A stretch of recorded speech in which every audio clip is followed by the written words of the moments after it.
नमस्कार, आप देख रहे हैं बिग डिबेट और आपके साथ मैं हूं दीपेश जैन। तो देश में सबसे बड़ी पार्टी यानी भारतीय जनता पार्टी में सदस्यता अभियान की शुरुआत हो ही गई। राष्ट्रीय अध्यक्ष जेपी नड्डा ने सबसे पहले प्रधानमंत्री नरेंद्र मोदी को भाजपा की सदस्यता दिलाई और इसके बाद यह सिलसिला शुरू हो चुका है। अलग अलग राज्यों में 3 सितंबर को ये अभियान शुरू होगा। वहां पर जिन राज्यों में भाजपा के मुख्यमंत्री हैं वहां पर वहां के प्रदेश अध्यक्ष उन्हें सदस्यता दिलाएंगे, साथ ही साथ पूरी कैबिनेट को। मध्य प्रदेश में भी भोपाल में 3 सितंबर को सदस्यता अभियान की शुरुआत होगी। सबसे पहले मुख्यमंत्री डॉक्टर मोहन यादव भाजपा की सदस्यता लेंगे। प्रदेश अध्यक्ष वीडी शर्मा सभी को सदस्यता दिलाएंगे। लेकिन अहम बातें जो सदस्यता अभियान की शुरुआत के मौके पर प्रधानमंत्री नरेंद्र मोदी ने कही, उन पर हम बातचीत करेंगे। उन्होंने कहा कि एक तो जो लक्ष्य रखे राष्ट्रीय अध्यक्ष जेपी नड्डा ने कि इस बार 10 करोड़ नए सदस्य बनाने हैं। साथ ही साथ भाजपा यानी अपनी पार्टी और संगठन की प्रशंसा उन्होंने की। उन्होंने कहा कि यही वो संगठन है जो बाकायदा पार्टी संविधान के हिसाब से ही चलता है, रीति नीति के हिसाब से चलता है। प्रधानमंत्री नरेंद्र मोदी ने जिक्र किया कि जब हमारे 2 सांसद हुआ करते थे या जब भाजपा का उदय हुआ था तब विपक्ष हमारा मजाक उड़ाता था, लेकिन हमारे कार्यकर्ता जिनके लिए कहा जाता था कि उनका एक पैर रेल में रहता है और एक पैर जेल में रहता है। तो भाजपा ये 4 बड़ी शख्सियतें मंच पर मौजूद रहीं। राजनाथ सिंह पूर्व राष्ट्रीय अध्यक्ष, वर्तमान में रक्षा मंत्री, वर्तमान में गृह मंत्री अमित शाह और वर्तमान में मंत्री और राष्ट्रीय अध्यक्ष जेपी नड्डा के साथ प्रधानमंत्री नरेंद्र मोदी ने यह सदस्यता अभियान की शुरुआत की। मध्य प्रदेश के परिप्रेक्ष्य में बात करें तो 1.5 करोड़ सदस्य इस बार बनाने का लक्ष्य रखा गया है और पिछली बार की तुलना में करीब 55 लाख ज्यादा सदस्य इस बार बनाने का टारगेट दिया गया है। हर कार्यकर्ता जो है वो 100 सदस्य, हर पदाधिकारी 100 सदस्य बनाएगा और कह सकते हैं कि भाजपा का जो विशाल सदस्यता अभियान अगले 51 दिनों तक चलेगा, क्या उस लक्ष्य तक पहुंच पाएगी भाजपा, चाहे प्रदेश में या देश में? इस पर हम बातचीत करेंगे। पहले आपको सुनवाते हैं कि प्रधानमंत्री नरेंद्र मोदी ने सदस्यता अभियान की शुरुआत के मौके पर क्या कहा। प्रदेश अध्यक्ष वीडी शर्मा ने क्या कुछ कहा। उसी जीवन को जीते हैं और अपने आदर्शों के लिए जूझते हैं। हमारे कार्यकर्ताओं के लिए क्या कहा जाता था, चाहे वो जनसंघ का कार्यकर्ता हो या भाजपा का, उसका एक पैर रेल में होता है और दूसरा पैर जेल में होता है।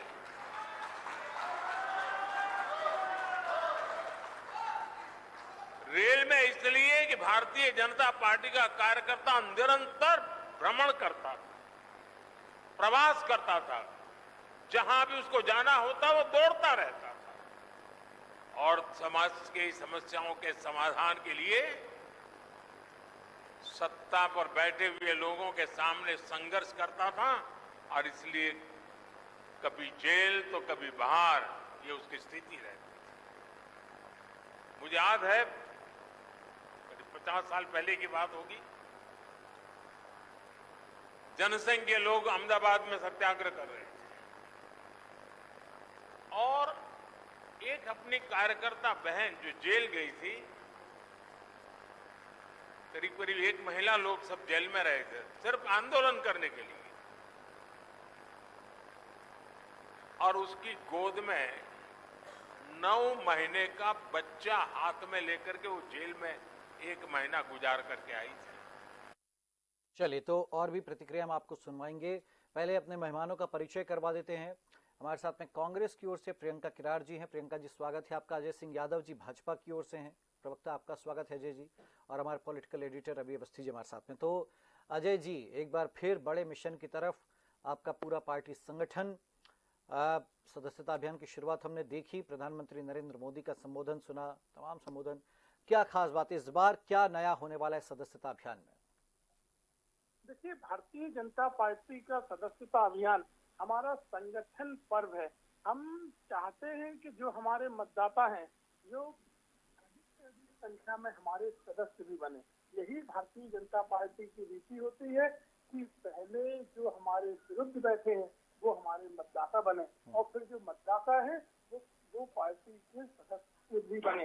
इसलिए आज से हमारा महा सदस्यता अभियान प्रारंभ हुआ है और ये सदस्यता अभियान पूरे मध्य प्रदेश में 1.5 करोड़ के लक्ष्य को लेकर चल रहा है। मध्य प्रदेश में 65,000 बूथों पर, 10,000 शक्ति केंद्रों पर, सभी मंडलों में और जिला कार्यालयों में कार्यशाला हुई है, जिनमें किस तरह से सदस्यता अभियान चलाया जाएगा उसकी रणनीति बनाई जा चुकी है। सभी को लक्ष्य भी दिए जा चुके हैं, विधायक हो, सांसद हो, महापौर हो, जिला पंचायत अध्यक्ष हो, सभी को अलग अलग लक्ष्य हैं। संगठन के पदाधिकारियों के, मोर्चा संगठनों के, महिला मोर्चा के, सभी के लक्ष्य हो। इसमें हम विशेष तौर पर समाज के विभिन्न क्षेत्रों के उल्लेखनीय लोगों, चाहे कलाकार हो, खिलाड़ी हो, उन्हें भी सदस्य बनाएंगे। साथ ही अलग अलग जो योजनाओं के हितग्राही हैं, चाहे प्रधानमंत्री आवास हो, चाहे राशन योजना हो, चाहे आयुष्मान योजना हो, तो वो तमाम हितग्राही भी हमारे सदस्य बनेंगे। और इसके लिए प्रचार प्रसार, मंडलियां, जनता के बीच में ज्यादा से ज्यादा पहुंचना,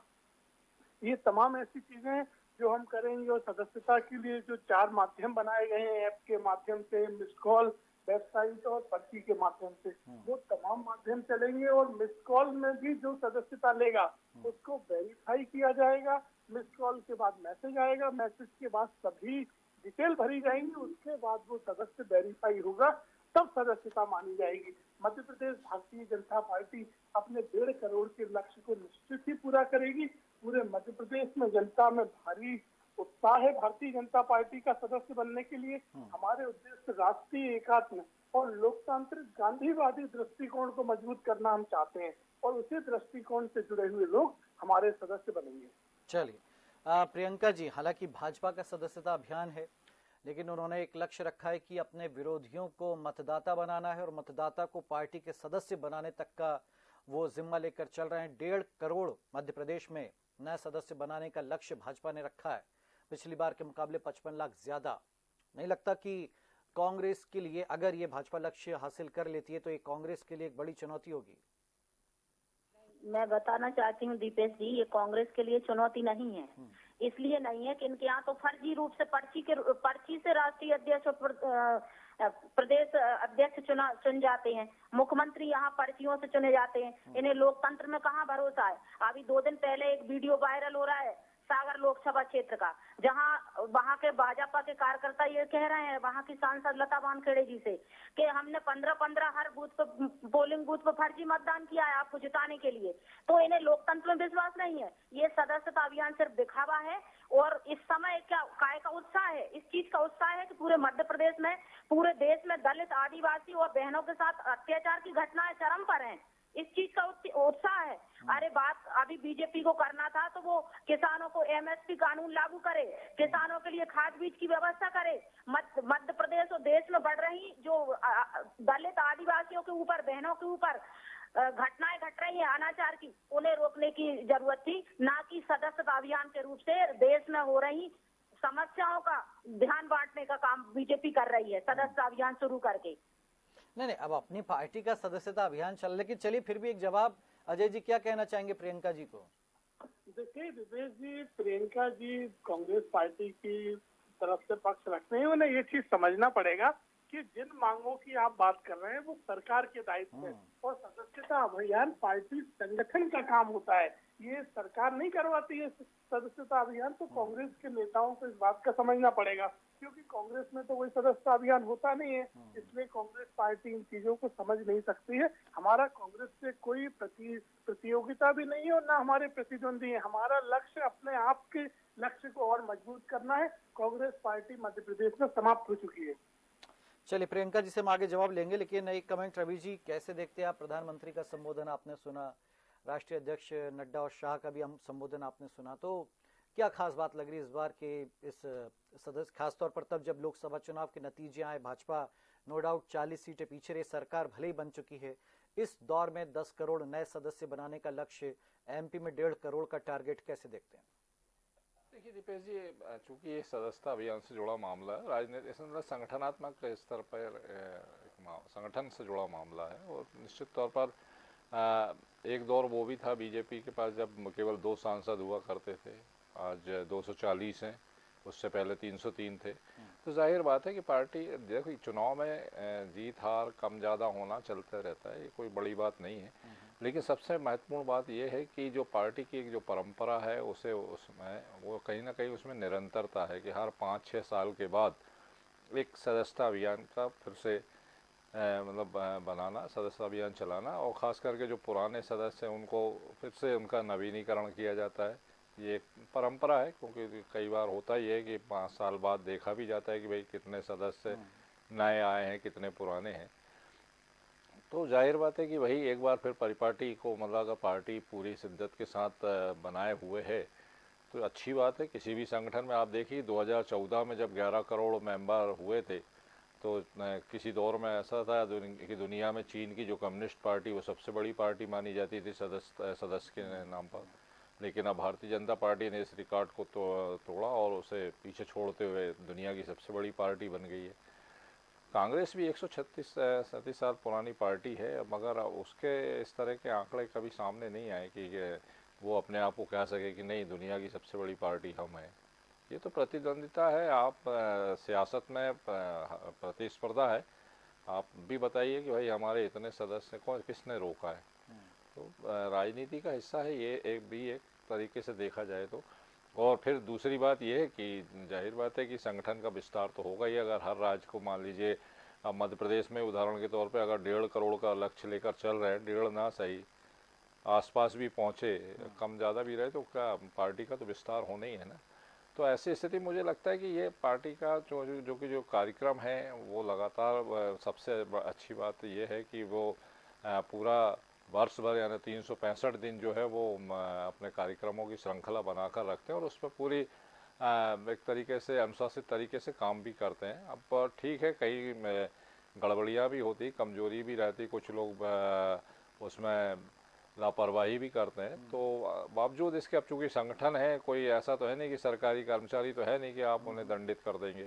ठीक है, आप चेतावनी दे देंगे, डरा थोड़ा सा डांट फटकार लगा देंगे, लेकिन उसके बाद भी चूँकि कार्यकर्ता है तो उसे तो आपको सहेज कर रखना ही है। तो जाहिर बात है कि इसी तरह राजनीतिक दल चलते भी हैं। लेकिन सबसे अच्छी बात है कि इतने अनुशासित तरीके से, इतना बड़ा दल होने के बाद, जो दुनिया का सबसे बड़ा दल है, बावजूद इसके तुलनात्मक दृष्टि से देखा जाए तो मुझे लगता है ज़्यादा अनुशासित पार्टी है। और आप देखिए दूसरी तरफ अब मध्य प्रदेश के युवक कांग्रेस का इंटरव्यू राहुल गांधी दिल्ली में ले रहे हैं। मतलब एक बड़ी विडंबना है कि एक प्रदेश इकाई के अगर कोई इकाई खड़ी करना है तो उसके लोगों का इंटरव्यू दिल्ली में हो रहा है।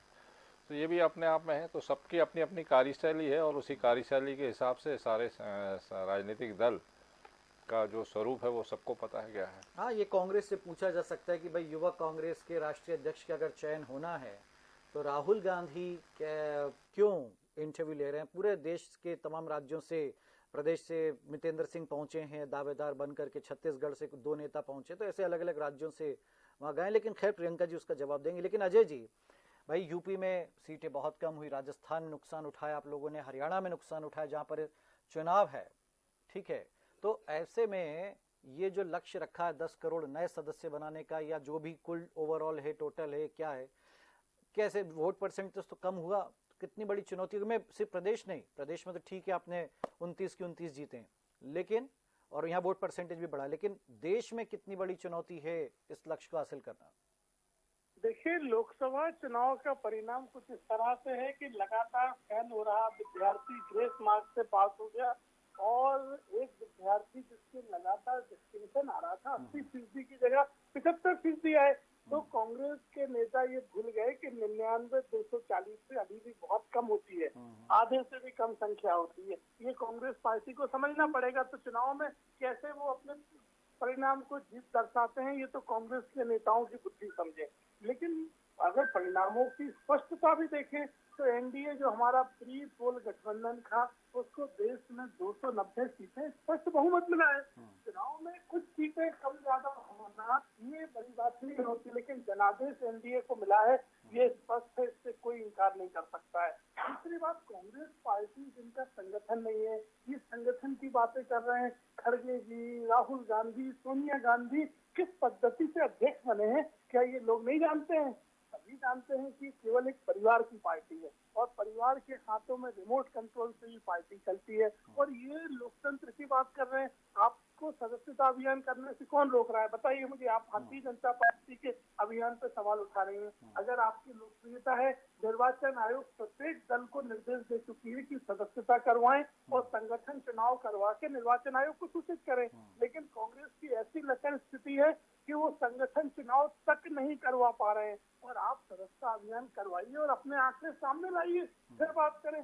भारतीय जनता पार्टी जनता के बीच में अपने सिद्धांतों को लेके जा रही है। जनता चाहती है और हम उन लोगों को अपना सदस्य बनाना चाहते हैं जो आर्टिकल 370 हटाने के फैसले के साथ हैं, जो भगवान राम की प्राण प्रतिष्ठा के साथ हैं, जो आतंकियों के हौसले ध्वस्त करने वालों के साथ हैं, जो 2047 का विकसित भारत बनाने की योजना के साथ हैं, जो भारत को दुनिया की तीसरी सबसे बड़ी अर्थव्यवस्था बनाने के साथ हैं।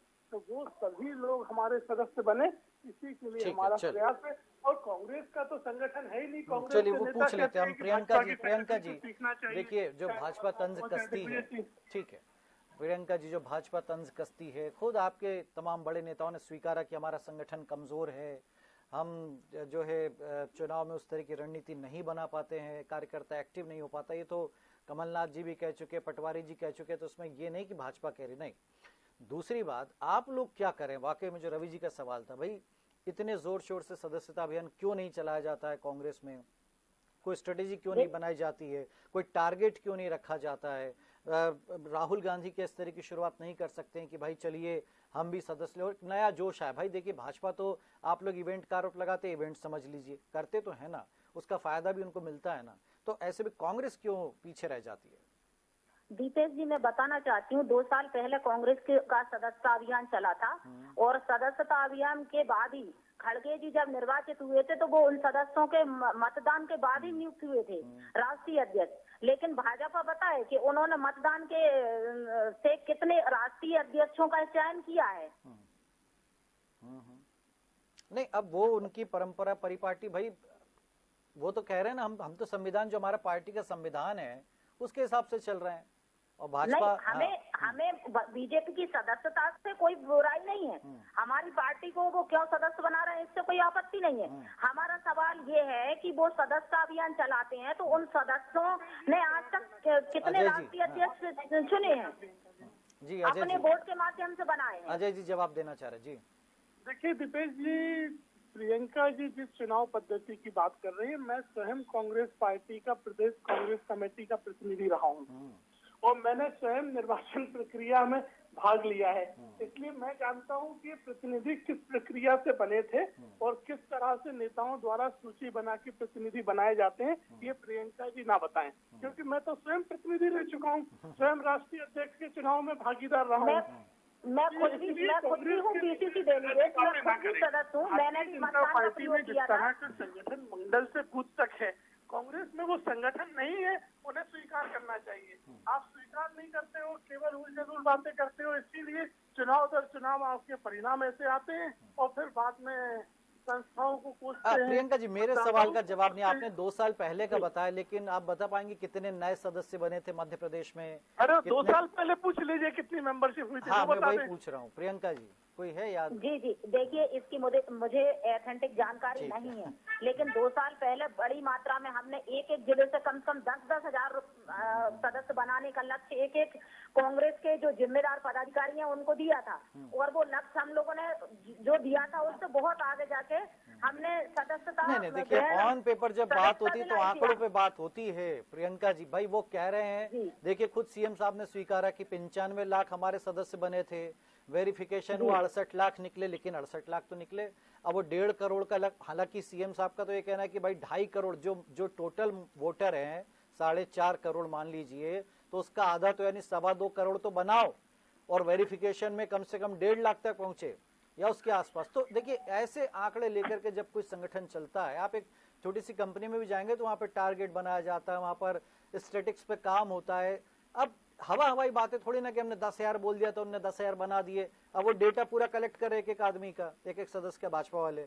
तो हम ये कह रहे हैं कि ये कांग्रेस में तैयारी करनी कमेटी के पास है ये डेटा सारा। दो ढाई सदस्य अब वही कांग्रेस बात है ना द्वारा कि बनाए 2-2.5 गए लाख तो कह रहे कि लोकसभा चुनाव के टाइम पर ही आ गए थे एक झटके में जी, कांग्रेस के। इसलिए कह रहे हैं क्योंकि काफी बड़ी संख्या में उस टाइम समय विधानसभा चुनाव और नहीं तो लोकसभा के आपको समय अब ये देखने की जरूरत क्या महसूस नहीं होती कि भाई हम अपनी स्थिति तो देखें कि हमारे कितने कार्यकर्ता हैं प्रदेश भर में। आज की तारीख में आप क्या कोई बता, भाई सीएम साहब ने तो बताया उस दिन पूरा डेटा वाइज, चाहते तो छुपा जाते इस बात को कि नहीं भाई 95 लाख बने थे हमारे, तो उनने कही ना कि 68 लाख निकले। हमारे यहाँ भी माननीय कमलनाथ जी ने इस बात को बताया था कि जो सदस्यता कांग्रेस ने दिलाई है पूरे प्रदेश में। नहीं, दिलाई अलग चीज हो गई, उसका डेटा वो कहाँ है, किस बूथ पर कौन हमारा कार्यकर्ता है, कितने लोग हैं, ये कहते हैं कागजी तैयारी, इसको कहते हैं। खैर, मैं ये कह रहा हूँ कि ऐसे सदस्यता अभियान क्या जरूरी नहीं महसूस होते आपको कांग्रेस में? बिल्कुल जरूरी है और समय समय पे होता है। अब 1 साल का समय हमें और है, 3 साल की चूंकि सदस्यता कांग्रेस की रहती है, 1 साल के आसपास के समय में हम फिर अपना सदस्यता अभियान शुरू करेंगे। तो कोई लक्ष्य ऐसा होना चाहिए, टारगेट होना चाहिए भाई। अब वो तो 2-2.5 करोड़ पे उनकी नजर है, तो क्या बाकी के आधे आप कोशिश करेंगे कि भाई हम भी इतने सदस्य ले आए? जी बिल्कुल, हमारा भी टारगेट रहेगा। हाँ, हम भी 1 करोड़ सदस्य बना पाए, ये हमारा टारगेट रहेगा। 1 करोड़ तो अब अरे टारगेट ही रखना था, इनके बराबर रख देते प्रियंका जी, कहाँ पैसे लग रहे थे? 1.5 करोड़ बोल देते आप भी कि भाई 1.5 करोड़ बनाएंगे। मैदान तो खुला है ना, लक्ष्य बड़ा होना चाहिए, लक्ष्य बड़ा होना चाहिए। प्रदेश कांग्रेस कमेटी के नेताओं ने तय करना है ये तो। हाँ नहीं ठीक है, लेकिन हम कह रहे हैं लक्ष्य बड़ा होना चाहिए कि अरे भाई 1.5 करोड़ वो बना रहे, आप कहेंगे हम 1 करोड़ बनाएंगे, तो आप तो ऐसे पीछे रह गए भाजपा से जी। वो 1.5 करोड़ की वो बात कर रहा है, वो तो पूरे देश के हर आदमी को बना रहे हैं सदस्य। नहीं, प्रयास उनका यही है। इन्होंने जो मिस्ड कॉल से बनाए थे उनका भी तो ये स्पष्टीकरण दे, मिस्ड कॉल दे चुके, मैंने अभी तो बताया आपको, सीएम साहब ने दे दिया स्पष्टीकरण। इनकी तो मिस्ड कॉल से सदस्य। अरे सीएम साहब जब मुख्यमंत्री ने सीधे सीधे स्पष्टीकरण दे दिया तो अजय जी क्या ही देंगे। खैर रवि जी, ये स्थितियां हैं, दोनों दलों का अंतर यहाँ पर नजर आ रहा है कि अभी देखिए अध्यक्ष बने पटवारी जी को फिर बार बार ये आता है पूछने में सवाल, भाई कब कार्यकारिणी आएगी, कब क्या होगा। तो इन परिस्थितियों में क्या सदस्यता अभियान या कितने हैं वाकई, क्या ताकत का आकलन नहीं करना चाहिए, या फिर ठीक है जब वो बारी आएगी जब देखा जाएगा? रवि दीपेश, देखिए ये जो तमाम चीज़ें होती हैं संगठन स्तर पर, इसका असर कहीं ना कहीं चुनाव के दौरान देखने को मिलता है। मुझे याद है कि गुजरात में जब चुनाव हुए थे तो आप चूँकि बीजेपी में पन्ना प्रमुख की एक परिपाटी है, यानी एक पन्ने के मतदाता यानी एक का व्यक्ति को सौंपा जाना, तो इतना सिस्टमेटिक तरीका अपनाया गया था कि हर पन्ना प्रमुख का फ़ोन नंबर, मोबाइल नंबर तक वहाँ के सेंट्रल ऑफिस मतलब वो जो चुनाव की निगरानी कर रहे थे गुजरात में बैठ के, वहाँ पे था। और अगर कहीं कोई गड़बड़ी नज़र आती थी तो सेंट्रल ऑफिस से तत्काल जो है वो संबंधित नेता को या वहाँ के जो वरिष्ठ पदाधिकारी उनको बताया जाता था कि देखिए ये दिक्कत है, आप वहाँ जाकर बात करिए। तो ये सिस्टम है मतलब बीजेपी का। अब आप सोचिए इतनी व्यवस्थित तरीके से वो राजनीति करती है। अभी चुनाव की बात है, अमित शाह जी ने अचानक से एक बूथ प्रभारी को फोन लगा दिया, वो हैरान रह गया कि अमित शाह के पास मेरा नंबर, और वो फोन लगा के मुझसे जानकारी ले रहे चुनाव की। तो ये सिस्टम है भाजपा का। तो अब ऐसे सिस्टम के दौरान फिर होता वही है ना कि फिर बाकी दल, ठीक है मध्य प्रदेश में 2 दलीय राजनीति है, इसके चलते ठीक है जो लोग बीजेपी से नाराज हैं वो कांग्रेस के पास चले जाते हैं। अगर कोई तीसरा दल आ गया तब फिर कांग्रेस क्या करेगी, ये बड़ी एक मतलब मुझे लगता है।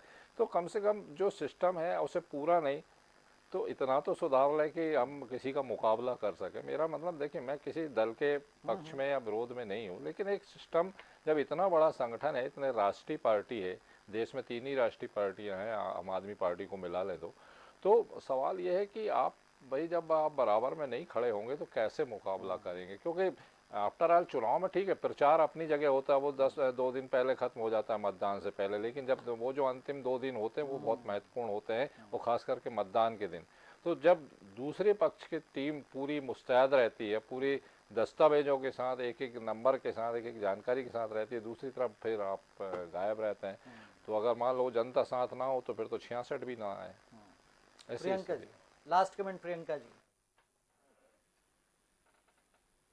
जी प्रियंका जी, लास्ट कमेंट, मतलब भाजपा के इस अभियान से कुछ सीख लेने की जरूरत है या फिर कोई ध्यान नहीं देना, ये सब फर्जी बातें? नहीं, देखिए हमारी पार्टी को सीखने की जरूरत नहीं है। हाँ, जो कमियां थी हमारे राष्ट्रीय और प्रदेश के नेताओं ने स्वीकार की, हम उन कमियों को इन 4 साल में पूरा करेंगे और आने वाले विधानसभा में फिर हम पूरी ताकत के साथ चुनावी मैदान में उतरेंगे।